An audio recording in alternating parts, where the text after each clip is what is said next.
Halo, assalamualaikum warahmatullahi wabarakatuh. Saya Tania Kodrunada dari Prodi Ilmu Al-Quran dan Tafsir semester 1 kelas C4. Izin hendak menjelaskan ya Bapak tentang demokratisasi pemahaman Al-Quran menurut pemahaman saya. Jadi apabila ada kurang kata atau kurang pemahaman atau salah penjabaran, mohon dimaklumi ya Bapak. Baik, menurut saya demokratisasi pemahaman Al-Quran sendiri ialah upaya untuk membuka ruang bagi beragam penafsiran ataupun pemahaman tentang isi ayat Al-Quran. Upaya ini bisa dilakukan dengan cara seperti berdiskusi, seperti musyawarah, berdialog, terus seperti pertukaran ide secara terbuka di antara para ulama, cendekiawan, ataupun masyarakat umum juga bisa. Makanya diadakannya demokratisasi ini karena kita di sini bebas menuangkan pikiran kita selagi tidak melenceng pada ajaran agama Islam. Karena dulu itu yang terpenting dalam cara menafsirkan itu begini. Para ulama itu dari dulu sudah menetapkan empat sumber hukum dalam agama Islam, ya kan? Al-Quran, Sunnah, terus ijma sama kias. Nah, jadi kalau hendak menafsirkan Al-Quran itu melalui itu semua dulu. Menafsirkan hukum itu harus melalui dari empat ini dulu.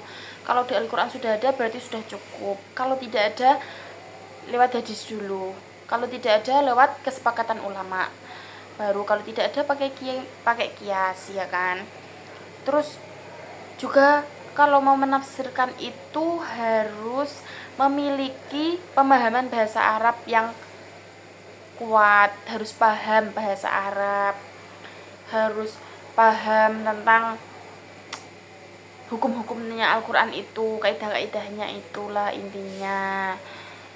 Harus bisa, baru layak untuk menafsirkan Al-Quran itu pada zaman dahulu.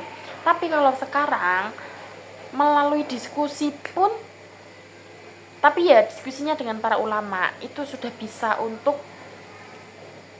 menafsirkan ayat ini bagaimana dan bagaimana. Yang penting ada gurunya. Oke. Nah, tujuan diadakannya demokratisasi pemahaman Al-Quran ini ialah memberikan kesempatan bagi berbagai perspektif untuk muncul, untuk mengungkapkan, sehingga tidak ada satu penafsiran yang dinilai itu benar-benar mutlak gitu. Intinya ini fleksibel. Penafsiran zaman sekarang itu fleksibel, tidak kaku juga tidak tunggal. Kita itu bisa memberikan pendapat bebas kita. Yang kedua, menghindari penyalahgunaan agama.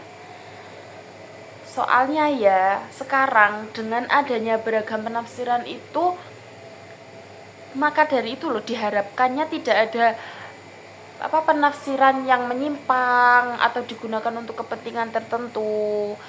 Karena setahu saya ya, kalau zaman sekarang ini kan juga banyak sekali ya yang digunakan untuk politik tertentu, untuk kepentingan politik begitu. Jadi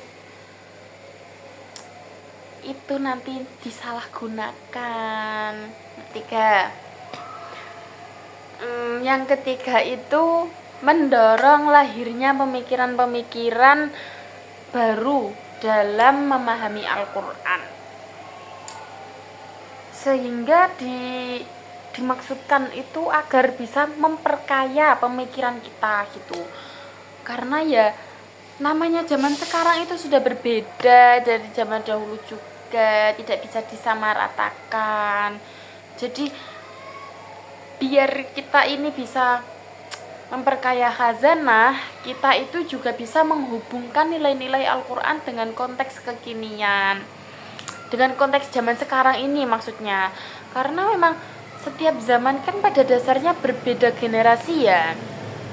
Jadi kalau untuk disamaratakan itu nanti kurang efektif dalam penerapan hukumnya, sehingga diadakannya demokratisasi Al-Quran ini agar kita tidak tertinggal, intinya agar kita juga bisa memahami Al-Quran sesuai agama kita kan yang fleksibel ini, agar kita bisa memahami seperti itu juga. Lalu prinsip-prinsip dasar demokratisasi pemahaman Al-Quran. Yang saya pahami, prinsip dalam berdemokratisasi ini adalah setiap individu itu memiliki hak untuk menyampaikan pendapat, penafsirannya terhadap Al-Quran. Kalian jangan ragu, jangan bimbang, oke? Yang penting tidak melenceng dalam ajaran agama Islam, itu sudah insya Allah sudah cukup dalam bekal kita berdialog, bermusyawarah ya. Terus yang kedua pastinya toleransi. Setelah kita diberikan kebebasan berpendapat, kita juga harus bisa toleransi. Jangan bertengkar kalau pendapatnya tidak dipakai. Namanya juga bermusyawarah, ya kan? Kita harus menghormati satu sama lain. Terus yang ketiga, yaitu kita menyelesaikan penafsirannya dengan cara berdialog, bermusyawarah. Dan pastinya yang terakhir, kita harus menggunakan logika ya. Tidak boleh melenceng dari agama, tidak boleh melenceng dari norma penafsirannya itu. Pasti juga ada penyaringan-penyaringan yang dilakukan, ya kan? Dan demokratisasi sendiri itu memiliki tantangan dalam penerapannya ini ya. Tantangannya yakni banyak kalangan yang masih berpegang pada penafsiran tradisional dan sulit menerima penafsiran baru. Padahal sudah saya jelaskan di awal juga, kalau setiap generasi itu memiliki